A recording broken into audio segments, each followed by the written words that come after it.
And and I'm saying all this because, like I said, I don't like people like that. Especially when somebody's actually genuinely good to you, and then you turn around and you do malicious stuff like that. Because either you're jealous, or somebody's, like, I don't know how to put it into words. Like, because I know I've done petty stuff to, especially, like, and I'm saying this, like, cold-heartedly, like, that's why I put in, like, the second person that I had children with, like, he literally turned all his baby moms against me, just as well as I don't like none of them.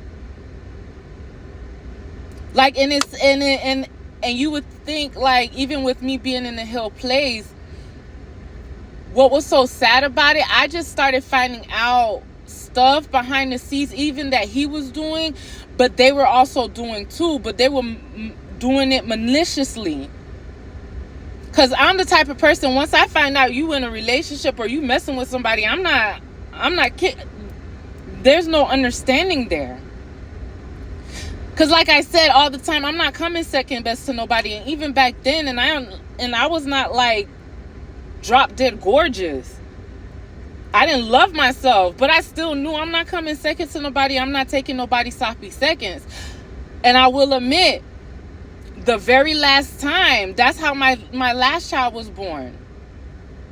I was stooping down to these kids' level,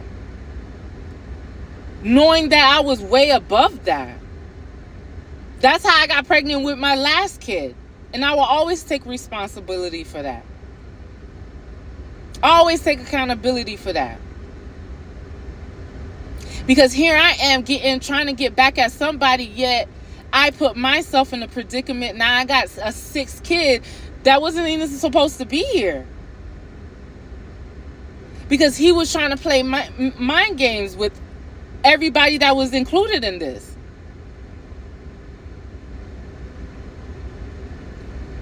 So it goes to show you, like, even people in your family, you need to still watch out for it. And 95% of the time, it be the people that are closest to you that will set you up, throw you under the bus, or do the most heinous thing to you.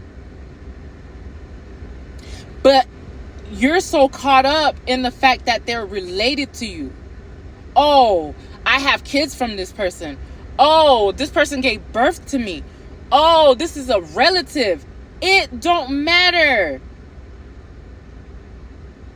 In their mind, you're still an enemy. And they're going to do everything in their power, even though it may take years, to get back at you. They will hold that grudge. They will hold that grudge. That's why I said something seriously is wrong with Tasha. Either that girl's a psychopath, or she got some type of mental health issue. Because if you break it down, just like I broke it down,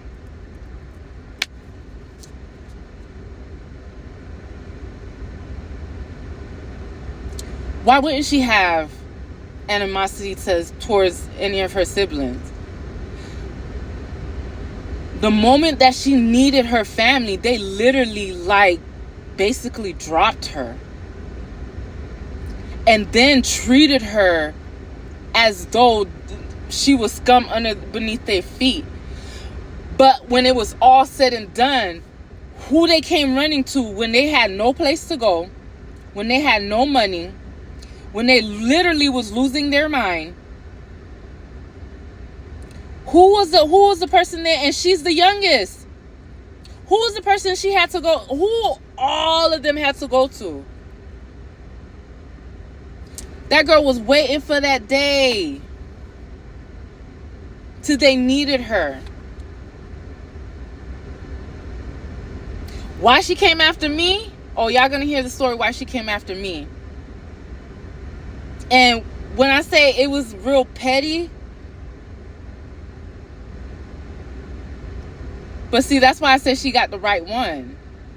She had the right one. So let's move on. So during this time, like, my best friend is, like, still throwing parties, still throwing get-togethers, and mind you, we're still not friends with Jolene around this time, like, because we completely cut her off because of the simple fact of she never called, she never apologized, she never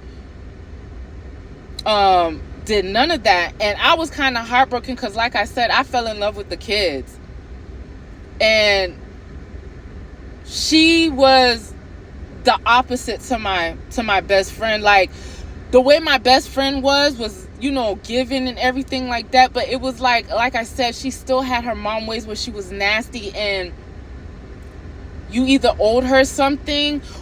She always made you feel like you owed her something. And it was like, it was still hard for her to connect to me as a single mom. And a lot of things I let brush under the rug because I'm like, she's my best friend. This is how she is. We get mad, we fall out, but we always will end up being friends again. But it was just like some things like she just couldn't understand. But Jolene did. Like, she was in an abusive relationship. She was with somebody that she loved but treated her like trash. And then she had kids on top of that. And then she couldn't afford, and she had way more kids than I did at that time. And she still couldn't afford to keep a roof over her head or anything like that. So I gravitated more to her because she understood. And like I said, my best friend at the time didn't have no kids. Like, so just because you pick up other people's kids or you being around other people's kids is different. And when I tell you, Ghislaine would make us realize that a lot of times. That's why a lot of us will fall out with Ghislaine too, because Ghislaine will always be like, no, I'm that's not my kid. I didn't have him. Nobody told you to have your kid or anything. Like, she would constantly throw that stuff in our face too and make us feel certain type of way with our kids. So it was like Jolene was the only one around. Well, before we ended up cutting her, that's why I wanted her so bad to call, my best friend and say, look, I don't know what happened. I'm sorry. I talked to him about. She didn't do none of that. So, which really threw up suspicious, because it's like, she's not like that. Because when I tell you, like, she overly shares and she's overly honest, that's how she is. So when she never calls, I'm like, did she really do that on purpose, or is it true?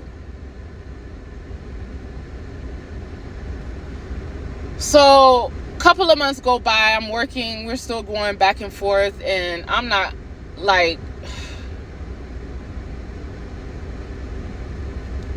it was just like, I really just was like over it.